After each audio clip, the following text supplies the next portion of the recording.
नमस्कार दोस्तों, welcome to 10x trader. मैं हूं राजेश कुमार और आज मैं डिस्कस करने वाला हूं कुछ ऐसे स्टॉक्स के बारे में जो इस डाउनफॉल में अगर हम धीरे धीरे करके एक्यूमुलेट करते हैं तो काफी अच्छा खासा प्रॉफिट हमको हो सकता है। ज्यादा स्टॉक्स नहीं है, सिर्फ 4 ही स्टॉक्स है, लेकिन वो सारे स्टॉक्स ऐसे होंगे जिनका वैल्यूएशन बहुत ज्यादा हाई नहीं होगा और ऐसे होंगे जिसमें म्यूचुअल फंड्स या एफआईएस धीरे धीरे करके एक्यूमुलेशन कर रहे हैं। तो निफ्टी का हमको यहाँ पे मंथली चार्ट में आपको दिख रहा है, ये 3 कैंडल बने हैं। इन 3 कैंडल्स का आप देख सकते हैं विक बहुत ही बड़ा बड़ा बना है। आप देख सकते हैं यहाँ पे ये जो पहला कैंडल है इसको हम बोलते हैं डोजी कैंडल, जो कि इनडिसीजन दिखाता है। हम कुछ भी नहीं बोल सकते कि मार्केट ऊपर जाने वाला है या नीचे जाने वाला है।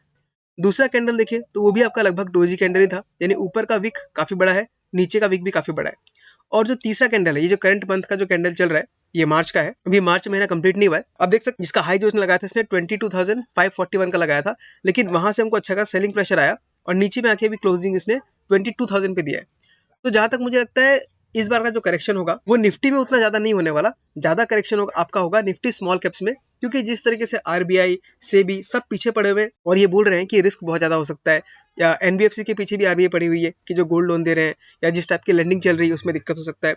सेबी खुद ये बोल रही है आके, मान लीजिए कि रेगुलेटर खुद बोलता है कि मार्केट में बबल है, तो आपको भी कहीं ना कहीं सावधान होने की जरूरत है। आप आंख बंद करके मार्केट में पैसे डालते नहीं रह सकते। तो जो करेक्शन है वो स्मॉल कैप में आने वाला है और निफ्टी में करेक्शन आता भी है तो बहुत ज्यादा अगर आता है तो मुझे लगता है 20,000 तक आ सकता है, उसके नीचे नहीं आना चाहिए। लेकिन 20,000 में बहुत ज्यादा नेगेटिव होकर बोल रहा हूँ, मुझे लगता है कि आपका 21,700 या 21,500 के आसपास हमको एक अच्छा खासा सपोर्ट मिलना चाहिए और वहां से रिवर्सल दिखाना चाहिए। तो अगर आप निफ्टी में एसआईपी करते हैं या किसी इंडेक्स फंड में एसआईपी करते हैं तो आपको डरने की कोई बात नहीं है। आप स्मॉल कैप में भी करते हैं तो आप धीरे धीरे करके इन्वेस्ट करते रहिए, आपको उसमें लॉन्ग टर्म में कोई नुकसान नहीं होगा, फायदा ही होने वाला है। लेकिन एक बड़ा अमाउंट आपको भी नहीं लगाना है। तो चलिए हम बात कर लेते हैं वो कौन से 4 स्टॉक्स है जिनमें अभी हम बाय करते हैं तो काफी अच्छा खासा हमको प्रॉफिट हो सकता है।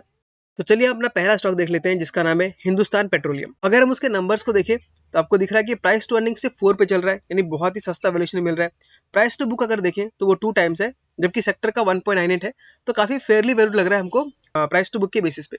और ये एक ऑयल एंड गैस रिफाइनिंग और मार्केटिंग कंपनी है, जिस तरीके से आईओसी है। आपने देखा होगा कि पिछले कुछ दिनों में जितने भी ऑयल मार्केटिंग कंपनीज है वो काफी अच्छा खासा हमको ग्रोथ दिखा रहे हैं, तो वैसा ही कुछ हमको यहाँ भी दिखते हुए नजर आ सकता है। अब अगर हम यहाँ पे देखें तो हम शेयर होल्डिंग पैटर्न में आके देख सकते हैं कि म्यूचुअल फंड्स ने अच्छा खासा होल्डिंग बढ़ाया है, 12% से 14% पे कर दिया है।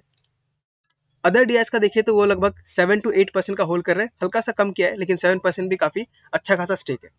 एफआईएस का देखें तो एफआईएस ने भी यहाँ पे स्टेक इंक्रीज किया है, अभी वो 14% के आसपास होल्ड कर रहे हैं। और वहीं पे अगर हम रिटेलर्स का देखें तो रिटेलर्स के पास सिर्फ 9% है, जिसमें से एक्चुअल रिटेलर्स जो कि 1% से कम होल्ड करते हैं उनके पास सिर्फ 5% है।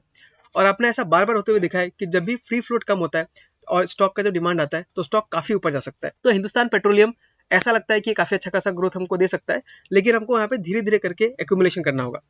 अब एक बार हम इसका चार्ट भी आके देख लेते हैं। ओके, तो हम देख सकते हैं कि पिछले 1 साल के अंदर, 1 साल भी नहीं, मान लीजिए ओनली 3 से 4 महीने के अंदर स्टॉक ने हमको ऑलमोस्ट डबल करते हुए दिखाया रिटर्न को। और यहाँ पे एक हल्का सा मुझे नेगेटिव चीज दिख रहा है। अगर आप यहाँ से एक ट्रेंड लाइन ड्रॉ करेंगे तो आपको यहाँ पे दिख रहा है कि क्लोजिंग बेसिस के ऊपर ट्रेंड लाइन को इसने ब्रेक कर दिया है। तो ऑफकोर्स हमको यहाँ पे एक्यूमुलेट नहीं करना है, हमको थोड़ा वेट करके देखना है। अगर वापस से ये ट्रेंड के ऊपर जाता है तभी हम इसको बाय करने का सोचेंगे। बाकी सब कुछ में पॉजिटिव दिख रहा है, वैल्यूएशन भी ठीक ठाक है, म्यूचुअल फंड्स भी खरीद रहे हैं, एफआईज भी खरीद रहे हैं, लेकिन हमको इस प्राइस पे नहीं खरीदना है। शायद करेक्शन में हमको और थोड़ा नीचे मिल जाए, तो यहाँ पे थोड़ा वेट एंड वॉच करना है और जब मौका मिलता है तब खरीद लेना है। तो मेरे ख्याल से बेटर ये रहेगा कि हमको अगर 450 460 के आसपास ये स्टॉक मिलता है तो वहाँ पे हम अच्छा खासा अकोमोडेशन कर सकते हैं, क्योंकि धीरे धीरे इसका आरएसआई भी कम होते जा रहा है। तो मेरे ख्याल से 30 के आसपास पहुंचेगा तो बहुत ही बढ़िया लोकेशन होगा इसको बाय करने के लिए। तो पहला स्टॉक है हिंदुस्तान पेट्रोलियम। चलिए देखते हैं कि दूसरा स्टॉक कौन सा है। तो दूसरा स्टॉक है हम लोग का इंडस टावर। अब इंडस टावर का मेन काम क्या है, ये टावर को ओन करती है और ऑपरेट करती है, जो कि अलग अलग जो कंपनीज है सब उसको यूज कर सकते हैं, जैसे कि टावर्स लगाना और उसको मैनेज करना। और एक अच्छी बात ये भी है कि इंडस टावर में भारतीय एयरटेल का लगभग 47.95% का स्टेक है, जो कि इसको बहुत अच्छा खासा एक स्ट्रॉन्ग पेरेंटेज देती है। वोडाफोन का भी इस कंपनी में एक अच्छा खासा स्टेक है, लगभग 3 से 4% के आसपास। तो हम देख सकते हैं कि इस कंपनी में जो शेयर होल्डर्स है वो काफी अच्छे हैं और काफी स्ट्रॉन्ग शेयर होल्डर्स है। वहीं पर अगर हम वैल्यूएशंस देखें तो प्राइस टू बुक 3 टाइप्स का है, प्राइस टू अर्निंग 11 का ओनली 11 का है, और डिविडेंड फिलहाल ये कंपनी नहीं देती है। तो ये कंपनी मिड कैप कैटेगरी में आती है। और टेक्निकली भी देखें तो टेक्निकली हमें एक बहुत अच्छा खासा पैटर्न बनता हुआ नजर आ रहा है, जिसको हम बुलिश आइलैंड रिवर्सल पैटर्न कहते हैं। अब आपको उसके बारे में दिखाया था, आप देख सकते हैं इस जगह पे हमको एक गैप डाउन मिला था और इस जगह पे हमको एक गैप अप मिला है। और ये एक जगह हम देख सकते हैं, ये एक आइलैंड की तरह है जो कि फ्लोट कर रहा है। इन दोनों के बीच में ये इस एरिया और इसी में कोई कनेक्शन नहीं है, यानी हमको ये कहीं तैरता हुआ नजर आएगा। और ये आपको बॉटम में बनता हुआ नजर आया नीचे की तरफ, तो इसको हम बोलते हैं बुलिश आइलैंड रिवर्सल पैटर्न। ये जब भी बनता है तो बहुत अच्छा खासा चांसेस रहता है स्टॉक के ऊपर जाने का। तो उसके बेसिस पे अगर मैं टारगेट निकालने का ट्राई करूँ तो हमारा जो नेक्स्ट टारगेट निकल के आता है इस प्राइस से वो आपका 339 का आता है, तो हम एवरेज करने के लिए 340 को मान लेते हैं। और परसेंटेज में अगर देखें तो यहाँ से हमको लगभग 43 to 50% का रिटर्न मिल सकता है। तो अगेन इंडस टावर भी एक अच्छा खासा कैंडिडेट बनता है धीरे धीरे करके एक्यूमुलेट करने का, ताकि हमको अच्छा खासा प्रॉफिट हो सके। और साथ ही साथ इसमें म्यूचुअल फंड ने भी स्टेक बढ़ाया है, आप यहाँ पे देख सकते हैं। आप देख सकते हैं कि म्यूचुअल फंड भी यहाँ पे स्टेक बढ़ा रहा है, 2% से सीधा 4% पे ले आया है। तो ये था हमारा दूसरा स्टॉक। अब हम चलते हैं अपने तीसरे स्टॉक की तरफ, जिसका नाम है पॉलिसी बाजार। तो पॉलिसी बाजार थोड़ा सा आपको कंट्रोवर्शियल लग सकता है, क्योंकि आप देख सकते हैं कि वैल्यूएशंस बहुत ज्यादा अच्छे नहीं है, प्राइस टू अर्निंग नेगेटिव में है, यानी कंपनी लॉस मेकिंग है, और प्राइस टू बुक 8 टाइम्स का है, जो कि काफी महंगा लग सकता है। अगर हम मार्केट साइज के बारे में देखें तो 48,000 करोड़ का है, यानी कंपनी जो है वो मिड कैप कैटेगरी में आती है। लेकिन हम देख सकते हैं कि पिछले एक साल में स्टॉक ने 98.24% का रिटर्न दिया है, जो कि काफी स्ट्रॉन्ग रिटर्न है। अब एक बार हम चार्ट में आके देखते हैं कि हमें चार्ट में क्या नजर आता है। अब देख सकते हैं कि हमको चार्ट में एक क्लियर राउंडिंग बॉटम फॉर्म होते हुए नजर आ रहा है, एक लंबा सा राउंडिंग बॉटम है, और इसको बनने में लगभग आपको 3 साल के आसपास लग गया है। तो इतना लंबा समय बनने के बाद जब राउंडिंग बॉटम बनता है तो उसके बेसिस पे अगर हम सिर्फ टेक्निकल पैटर्न भी देखें तो टारगेट हमें काफी अच्छा खासा नजर निकल के आ सकता है। और यहाँ पे हम देख सकते हैं कि टारगेट हमारा लगभग 1800 के आसपास आ रहा है। तो यहाँ से अगर मैं परसेंटेज में देखूं तो मुझे लगभग 60 to 67% का रिटर्न आ सकता है, जो कि बहुत ही बढ़िया है। और दूसरा रीजन ये है, शेयर होल्डिंग पैटर्न है वो हमें काफी पॉजिटिव नजर आ रहा है। आप देख सकते हैं एफआईज लगभग 46% होल्ड कर रही है, डीआईएज लगभग 18% होल्ड कर रहे हैं, और पब्लिक के पास लगभग 34.8% का है। अगर हम कंपनी के सेल्स को देखें तो सेल्स कंपनी बहुत ही अच्छे तरीके से ग्रो कर रही है। आप देख सकते हैं जहाँ पे 2015 में ओनली 78 करोड़ का था, अब बढ़ के वो 3217 करोड़ का हो गया। ऑफ कोर्स जितना सेल्स बढ़ा है उतना उनका लॉस भी बढ़ा है, लेकिन ये कंपनी फ्यूचर की कंपनी है, फ्यूचर में अच्छा खासा प्रॉफिट कमाएंगे। जब इनका बिजनेस बहुत ज्यादा एक्सपेंड हो जाएगा तो प्रॉफिट अच्छा खासा आ जाएगा।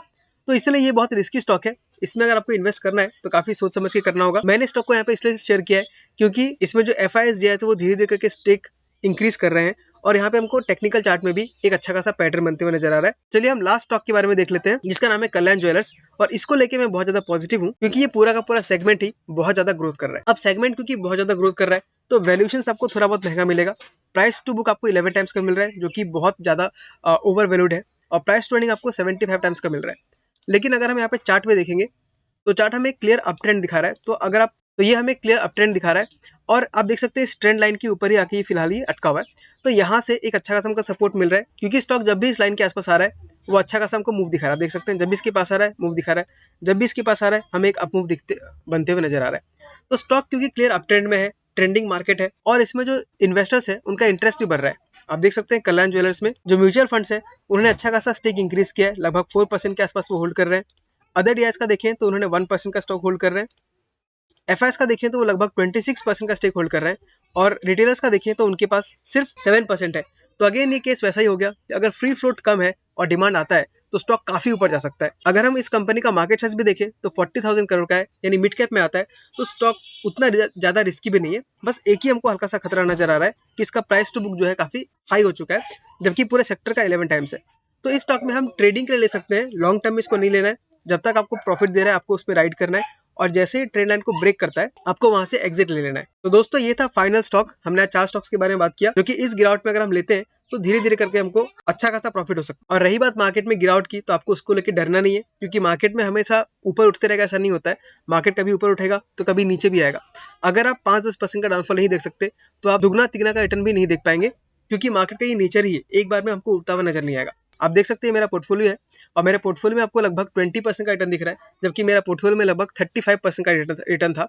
तो मेरा पोर्टफोलियो भी 15% डाउन आया है, लेकिन क्योंकि मेरा पोर्टफोलियो में बहुत सारे स्मॉल कैप और मिड कैप भी है, तो इसलिए इतना डाउनफॉल तो मैं सही सकता हूँ, क्योंकि अगर इतना डाउनफॉल देखूंगा तभी मेरा रिटर्न भी काफी अच्छा खासा होगा। अगर आप मेरे पोर्टफोलियो के स्टॉक्स के बारे में जानना चाहते हैं तो कमेंट करके बताइए पोर्टफोलियो स्टॉक्स, मैं उनके ऊपर एक डेडिकेटेड वीडियो बना दूंगा। और अगर आपको ये वीडियो अच्छा लगा तो इस वीडियो को लाइक कर दीजिए, और हो सके तो चैनल को सब्सक्राइब भी कर दीजिएगा, क्योंकि ऐसे वीडियोस मैं टाइम टू टाइम लेके आते रहता हूँ। तो ठीक है दोस्तों, आज के वीडियो में इतना ही।